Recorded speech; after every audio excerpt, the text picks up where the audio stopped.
Despite all of this, Netanyahu is determined to move forward with the overhaul. I want to bring in our panel of experts to break this down. Waleed Phares, Secretary General of the Transatlantic Parliamentary Group, Newsmax foreign policy analyst and author of the book Iran, Imperialist Republic, as well as foreign policy expert Harley Lippman. And again, we have joining with us our special guest, Thane Rosenbaum. Gentlemen, welcome, and we appreciate you being here. Waleed, I want to kick it off with you. Following that vote on Monday, Netanyahu appealed for unity while addressing his nation. Instead, Israeli doctors engaged in a 24-hour strike. Black ads covered newspaper front pages on Tuesday, calling it a black day for Israeli democracy. And thousands of military reservists have threatened to stop reporting for duty now that the first law has been passed. Talk to me a little bit about what has led up to this point, why this decision was made, and again, the domino effect that this is having across the country in terms of reaction. Well, absolutely. This is new for Israel, but not that new historically. I remember 1982, back in the old days in Lebanon. I mean, when the Israelis moved in, their army moved in, they were caused by the far left at the time, not even the Labour Party, to call, to demonstrate. And some of these demonstrations to request the withdrawal of the Israeli forces reached 400,000. That's in 1982. And then, of course, there were boycotts. There were a lot of activities. At the end of the day, Israel's institutions that are democratic, that are elected, fix the problem, maybe by a decision to withdraw or half withdraw at the time. What we see right now is a little bit different. It's still Israeli democracy, vigorous and strong, operating. But what is probably destabilizing or could destabilize is the fact that this time members of the armed forces, of course, mobilized by political parties or by political movements, are threatening not to serve. That is something new that we have not seen prior. Harley, this when I read about this issue, it sounds like there's no going back at this point. Well, what this is really about is a huge divide between people think it's really left and right. It's not really.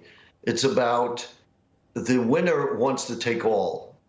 Bibi Netanyahu and his coalition won, and they even say it, that we won and we want to pass the laws that we want.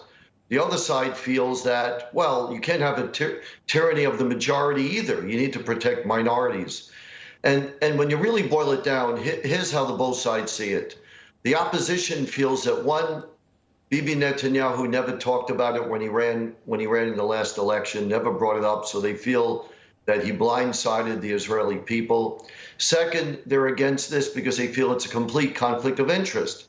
He's been indicted, he's afraid of going to jail, and he wants to control the judiciary. So they feel that that's outrageous unto itself, and that's the second concern. And then lastly, they feel the majority of Israelis are against it because if you undermine the judiciary, you undermine democracy. It's the only checks and balances because they don't have a constitution like the United States.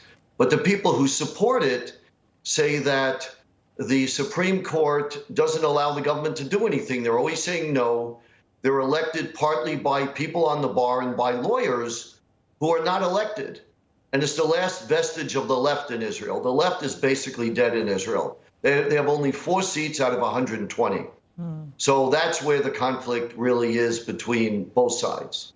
Well, I want to zero in on the White House response for a second. The Biden administration says that Netanyahu rushed into this and didn't listen to the will of the people. In a statement, the White House press secretary Karine Jean-Pierre said, as a lifelong friend of Israel, President Biden has publicly and privately expressed his views that major changes in a democracy must be enduring and must have broad consensus. It's unfortunate that the vote today took place with the slimmest possible majority. Thane, your reaction?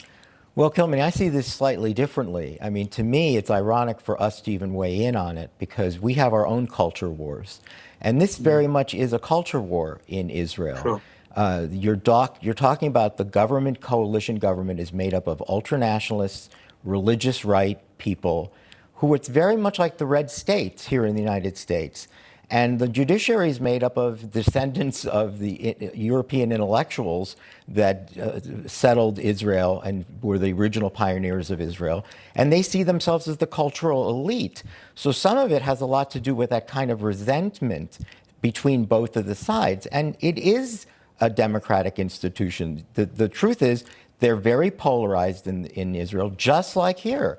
And so you have very slim majorities. So it's not surprising to say you can't have a broad consensus.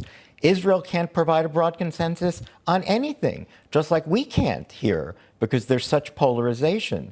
So the real question is, does the Supreme Court, should it have this kind of power where it can unilaterally, again, they don't have a constitution. All they get to say is, we don't think this is reasonable. They use the word reasonable. If they say it's not reasonable, they can undo any policy that's been voted on by the people through the Knesset. There is reason for an overhaul, for some reform. The question is, what does it look like? By the way, one last thing, Israel also doesn't have a constitution. There's a lot of things it needs to do.